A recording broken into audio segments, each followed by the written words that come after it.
2025 সালের Asia cup সেই বহুল আলোচিত ক্রিকেট টুর্নামেন্ট জানিয়েছিল হাজারো প্রশ্ন, শঙ্কা আর জল্পনা কল্পনা। কিন্তু কয়েকদিন ধরে ভারতের সনি স্পোর্টস নেটওয়ার্কে শুরু হওয়া বিজ্ঞাপন প্রচার বদলে দিচ্ছে দৃশ্যপট। এই বিজ্ঞাপনে দেখা যাচ্ছে বাংলাদেশের নাজমুল হোসেন শান্ত, ভারতের সূর্যকুমার যাদব এবং শ্রীলঙ্কার চারিত আসালাঙ্কা। তবে এখানে পাকিস্তানের কোনো খেলোয়াড় নেই। এটা কি কেবল ভারতীয় চ্যানেল বলে, নাকি এর পেছনে আছে রাজনৈতিক উচ্চাল?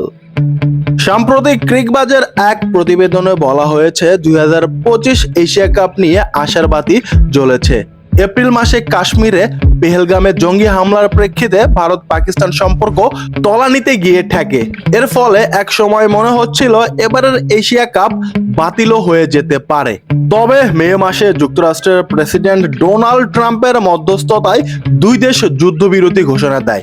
এরপর থেকেই ক্রিকেটীয় সম্পর্কেও বরফ গলতে শুরু করে।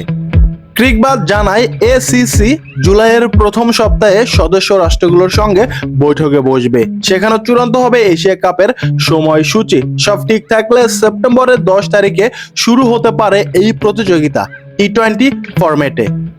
এইবার এই টুর্নামেন্টে অংশ নেবে বাংলাদেশ, ভারত, পাকিস্তান, শ্রীলঙ্কা, আফগানিস্তান ও সংযুক্ত আরব আমিরাত। প্রথমে পরিকল্পনায় ওমান ও হংকং থাকলেও সাম্প্রতিক সিদ্ধান্ত অনুযায়ী তাদের বাদ দেওয়া হতে পারে।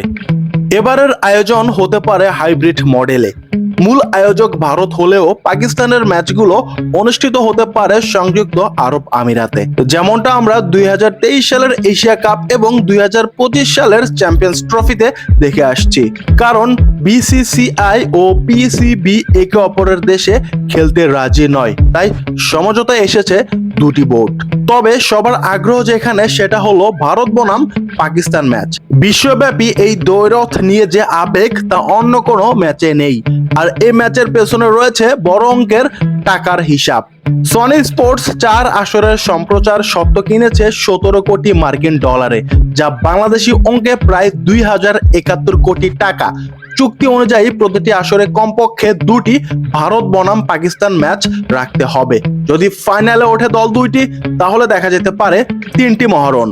এসিসি যদি ম্যাচগুলো নিশ্চিত করতে না পারে, তাহলে সনি স্পোর্টস আর্থিক ক্ষতিপূরণ না দেওয়ার কথা বলেছে।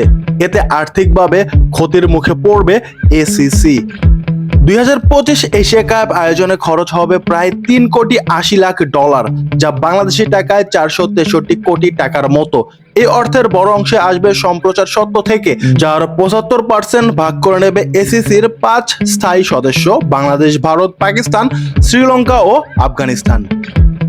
এশিয়া কাপ নিয়ে এক সময় যেটা ছিল শুধু শঙ্কা আর অনিশ্চয়তা, এখন তা ধীরে ধীরে রূপ নিচ্ছে আশাবাদী বাস্তবতায়। চূড়ান্ত সূচি হাতে আসতে আর বেশি দেরি নেই। জুলাইয়ের প্রথম সপ্তাহে সবকিছু জানিয়ে দেবে এসিসি। আর যদি সবকিছু ঠিকঠাক চলে, তাহলে 2025 সালের সেপ্টেম্বর মাসে আমরা পেতে চলেছি এক রোমাঞ্চকর এশিয়া কাপ। এবারের এশিয়া কাপে আপনি কোন দল সাপোর্ট করছেন অবশ্যই কমেন্টে জানাতে ভুলবেন না, এবং আপনাদের ব্যক্তিগত মতামত থাকলে অবশ্যই কমেন্ট করবেন। আর ভিডিও ভালো লাগলে প্লিজ সাবস্ক্রাইব করে সঙ্গেই থাকবেন।